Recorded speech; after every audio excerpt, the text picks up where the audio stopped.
n'ikirenga yagarutse igarukanye inyongera ya 300% buri munsi.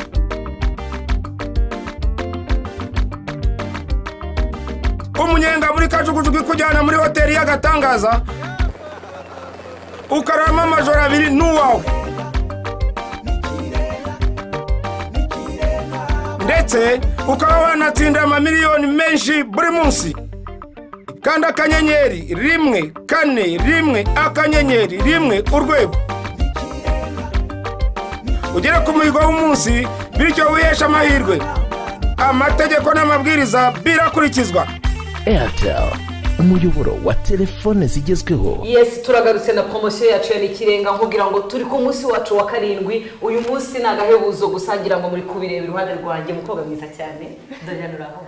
Ariko biratangaje ndonda mureba mu maso mbega ndabanza kumwingereza ngo yes, umeze neza. Promotion Nikirenga urumva kugeraho nawe cyane pe.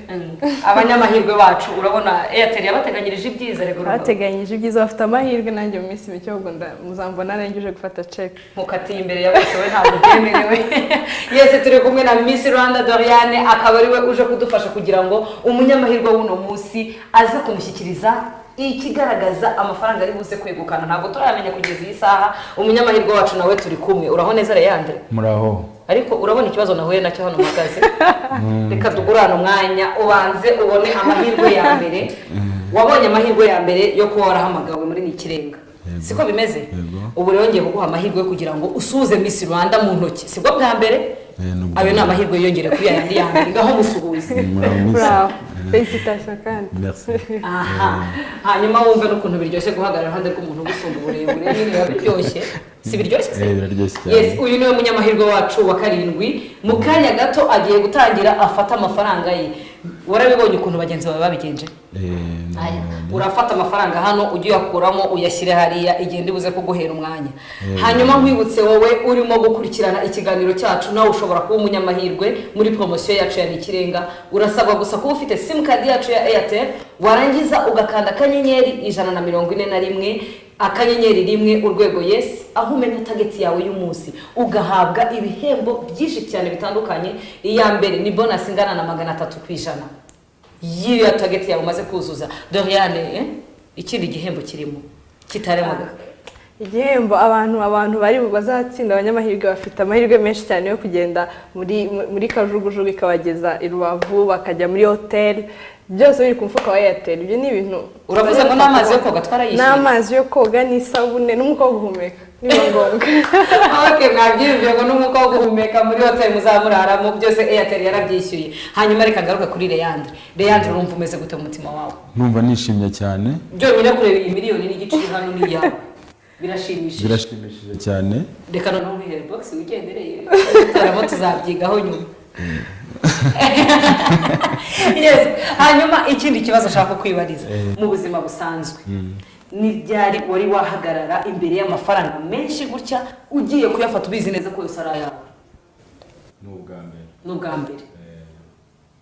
Ubu bwa mbere nicyo mwifurije. Ukoresha imbaraga zose zishoboka zose. Niba nta nizo ufite ujye usinya rumbwire nkoherereze kuzanjye. Hari uburyo genda bigenza izanjye nkazitiza umuntu. Nakoze. Azi gushimira cyane, shimira vuba. Hanyuma urumva tayari dutangire? Ndumva ndi tayari. Cyangwa dukore pompage nabyo biri muri studio ya Airtel. Ndumva ndi tayari twatangiye. Uri tayari. Ngiye kukubarira ningera kuri 3. Havuga ngo go. Uhita utangira gufata amafaranga yawe. Wemerewe kwegera aha ngaha. Ufite ubwoba se? Yes, twagiye 1 2 3 go. Aha. Ayuri bute hasi nayanjye sayawe. Kuya Maria hasi. Amasegonda 32.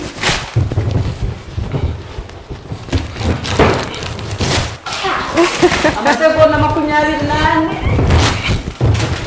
Boss, shyiramo hariya muri box amasegonda 18. Shyira mu box. Amasegonda 12. Amasegonda 8. Amasegonda 3.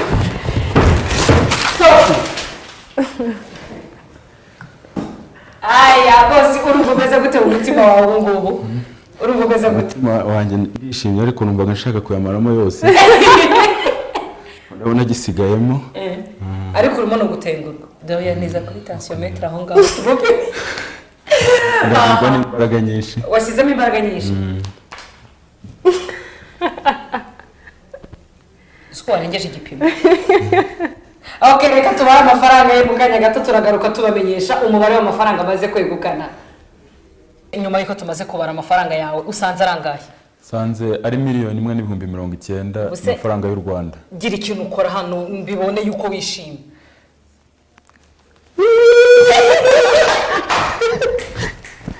Ndishije cyane amafaranga aranshimishije kuko mu buzima no sinjya ngundi tombora ntijya impira na rimwe.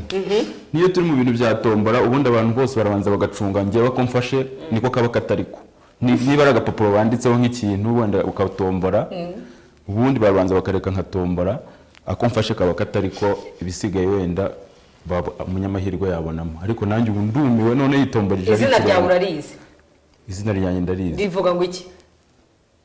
Niyibeshaho. Nukuvuga ngo Airtel niyibeshaho ibitashobokaga bigahita bishoboka ugahita utombora bwa mbere mu buzima bwawe. Amina. Siko bimeze.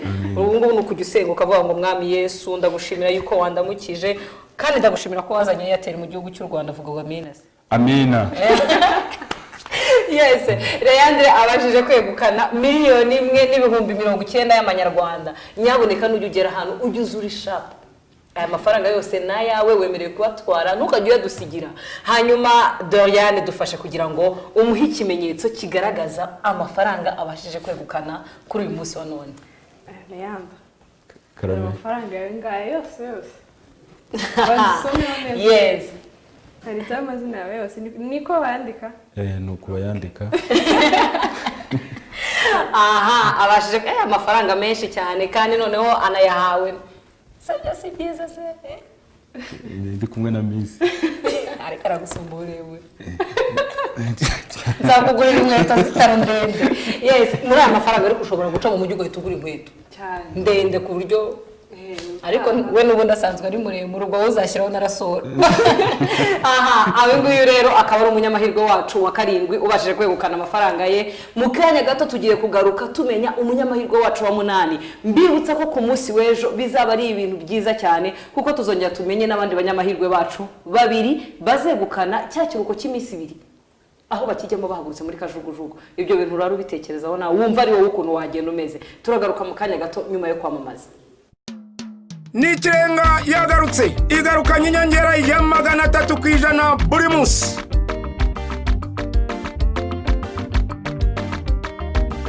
Umunyenga muri kajugujugu kujyana muri hoteli y'agatangaza ukarama amajoro 2 n'uwawe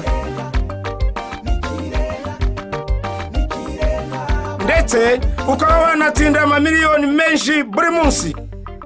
Kanda akanyenyeri 141 akanyenyeri 1 urwego ugera ku muhigo w'umunsi bityo wihesha amahirwe. Amategeko n'amabwiriza birakurikizwa. Airtel, umuyoboro wa telefone zigezweho. Ya turagarutse nanone muri promotion yacu ya Nikirenga tugiye kumenya umunyamahirwe wacu wa 8. Ngira ngo murabibona turi kumwe twagerageje kwicara twabaye ba nyampingo bungu. Araranyigisha ngo nanjye ngo nicare ngo nkabo gusenge nabishobora Kandi babishoboye. Wihumeka. Ihangana iminota mike ntacyo. Aya mbabarira cyane imyaka yo kuba nyampinga narayirenze ngewe. Yes, ahangaha tukaba tugiye kumenya umunyamahirwe wacu wa 8. Nta kindi byagusabye nukuba gusa warujuje umuhigo wawe Airtel yaguhaye ubundi ugahabwa ya bonus ingana n'amafaranga 300% nukuvuga ngo tugukubira inshuro 3 z'umuhigo wawe warangiza ugategereza ukaba waba umunyamahirwe. Uyu munyamahirwe wacu tugiye guhamagara nugiye nanone kuzaza ejo kongera gufata amafaranga ye kugeza isa ntabwo tuba tuzi ngo aregukana ngahe. Ngira ngo wabyibone. Nabibonye ntago hari watwaye 600 400 500 magana miliyoni hazabura uzaza agakuramo 5 gusa abo namukubita urushyi nubwo ntabikora. Yes, reka dusabe imibare yose itangire izunguruke mube muyirebera yose hanyuma turebe ninde munyamahirwe wacu uyu munsi. Imibare yacu aha murabibona niba uzi yuko wabajije kwesa umuhigo wawe ubwo nawe uri umunyamahirwe w'uno munsi. Irazunguruka izunguruka. Reka turebe 8 7 6 5 4 stop. Yes, umunyamahirwe wacu nuwo nguwo ni 0 7 3 3 09 1 2 9 3. Uwo niwe munyamahirwe wacu uyu munsi, akaba ari n'uwa 8 muri promotion yacu ya Nikirenga. Aragane dutangura dutombore. Urakeka ari hehe? mu ntara y'Amajyepfo. Ushobora kuwukunda amata. Halo? Alo? Oui, mwaramutse? Nitwa Liliane. Nkaba nkora muri Airtel. Wamfasha nawe ukambwira amazina yawe? Nitwa Bigirimana Tanazi. Bigirimana Tanazi, ukaba uherereye he? Ubu ni ahantu bita Ku Ruhuha? Bugesera. Bugesera. Niho utuye cyangwa wagiye mu kazi? Mboneho ntoki. Aha. Tanazi, niba atari ibanga mu buzima busanzwe ukora iki? Mu buzima busanzwe ndi umwarimu. Uri umwarimu? Okay. Turi muri promotion ya Nikirenga. Nikirenga. Muri Airtel. Okay. Hari ikintu waba uyiziho? Ndayizi. Nyiziho ko iyo ikoresheje ngo baguha amayinite menshi. Bakagukubira inshuro nyinshi. Nicyo kintu nyiziho. Ibindi? Nta bindi bintu byinshi nyiziho uretse ko njya nabikoresha nyine iyo nshaka guhamagara abantu. Ayigura. Mbona amayinite ahagije. Okay. Tanazi, rero ngufitiye inkuru nziza kuri uno munsi. Uri umunyamahirwe muri Airtel wa 8 ushobora kuzegukana amafaranga agera kuri miliyoni n'igice. Mave oya ndahajya.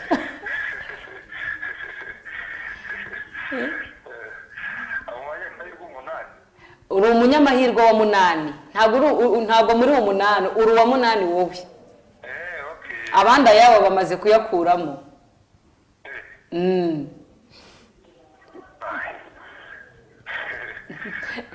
Ntabwo yaguhaye inka gusa, dore agiye no kuguha n'amafaranga. Hanyuma Atanazi, urubatse cyangwa? Ndi umusore. Uri umusore w'imyaka ingahe? Ntabwo ari mike. Ntabwo ari mike? Ntabwo ari mike, ni 28. 28? Umva, suhuza Miss Rwanda hanyuma ubwo niba uri umusore nawe aracyari inkumi. Muri kumwe se? Turi kumwe, mugoye gusuhuze. Atanazi baho. Muraho neza. Felicitation ku mafaranga ugomba kuzegukana ejo. Murakoze cyane. Ubyishimiye gute Atanazi? Ntabwo nshobora gupima ibyishimo byanjye ngo byumve ubu ngubu. Ariko uzibuke ntuyarye wenyine. Uzibuke ntuyarye wenyine. Amafaranga? Kuko ni menshi cyane. Ahubwo ubwo ntabwo ndi kumva niba nzayabona. Uzayabona. Ni ukuri, ni impamvu. Ntabwo ndi kubyumva rwose. Reka bakubwire uburyo uzayabonamo. Okay, merci beaucoup. Atanazi, nagira ngo ubanze wumve n'ibyishimo ariko byo kuvugisha umukobwa mwiza. Yewe ukugeza ubu ntabwo ndiyakira. Reka rero nkubwire isaha uzaba wiyakiriyeho neza. Ku munsi w'ejo saa 3 za mu gitondo uzaba watugezeho kuri Airtel aho ikorera i Remera ku cyicaro gikuru. Ku Gisimenti nawe. Urahabona witwaje n'indangamuntu yawe. Cyane ndayifite rwose. Meya tuzamutumire. Miss Rwanda se? Ndavuga Meya, Miss Rwanda warahari. Nzatumire Meya kugira ngo ahita birangiza ko Miss Rwanda azaba ahari. Ahita arangiza gahunda. Tuzabanza tuganire na Miss Rwanda tubipange. Iyo wibeshe ukabyemera kuri bose babireba, rega ubu ngubu uranyura ahantu henshi cyane. Aha, Tanazi, reka tukwifuriza umunsi mwiza. Merci beaucoup, ndishimye cyane. Nuko se abanyarwanda bishima, gira nk'indirimbo imwe uririmba igaragaza ibyishimo byawe.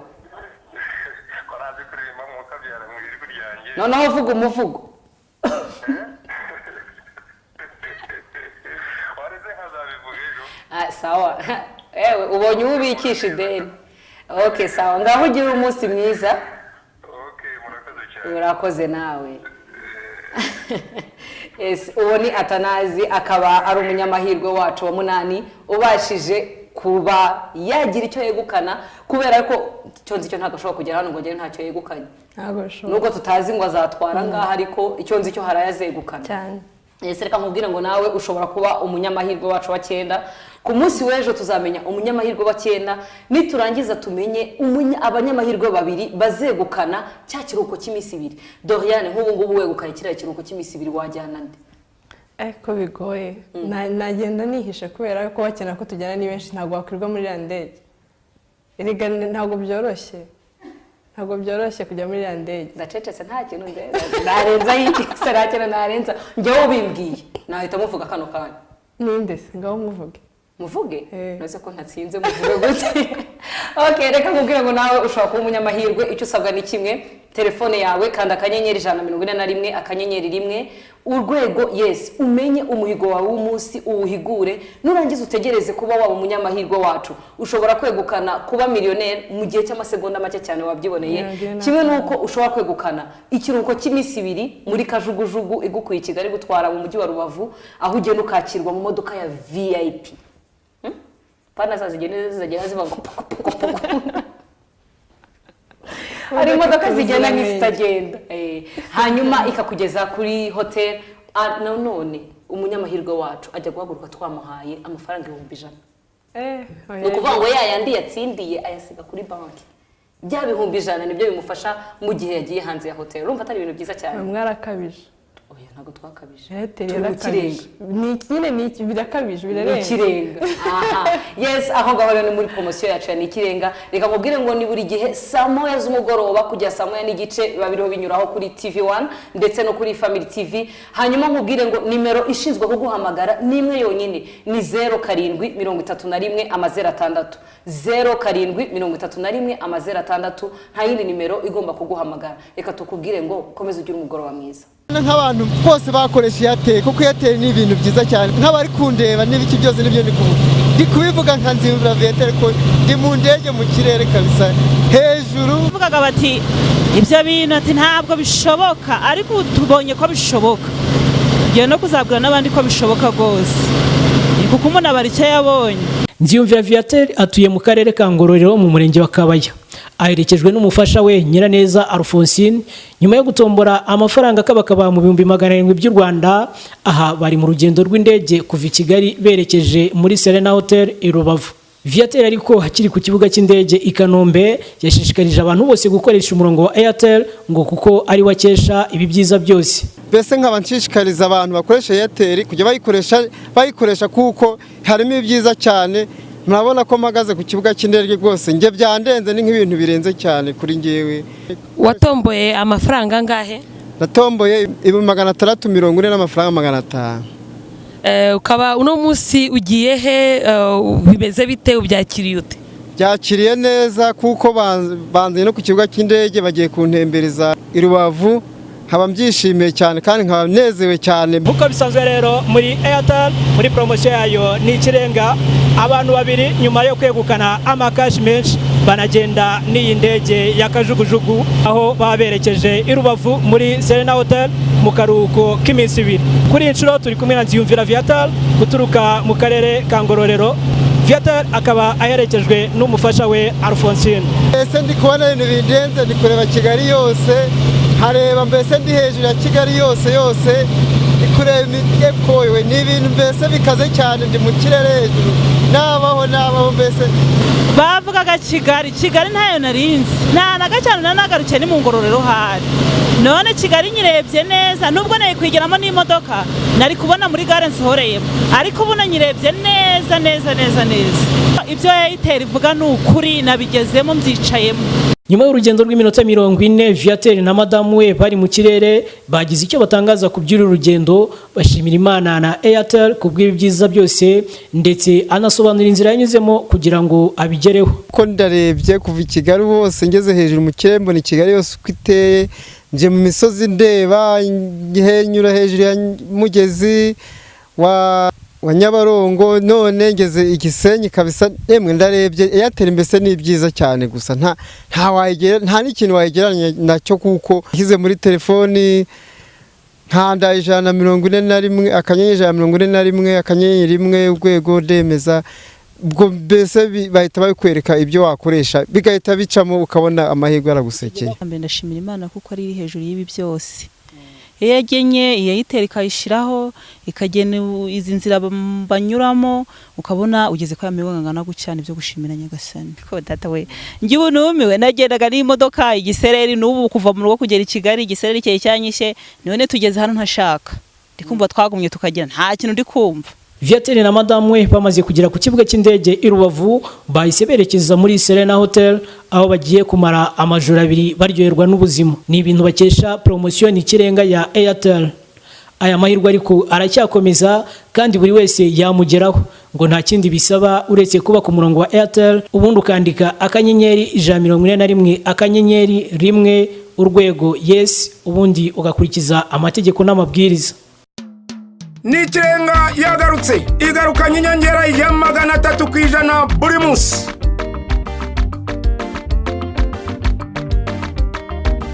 Umunyenga muri kajugujugu kujyana muri hoteli y'agatangaza ukarama amajoro 2 n'uwawe,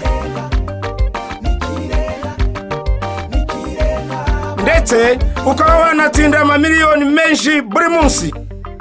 Kanda akanyenyeri 141 akanyenyeri 1 urwego ugera ku muhigo w'umunsi, bityo wihesha amahirwe. Amategeko n'amabwiriza birakurikizwa. Airtel, umuyoboro wa telefone zigezweho.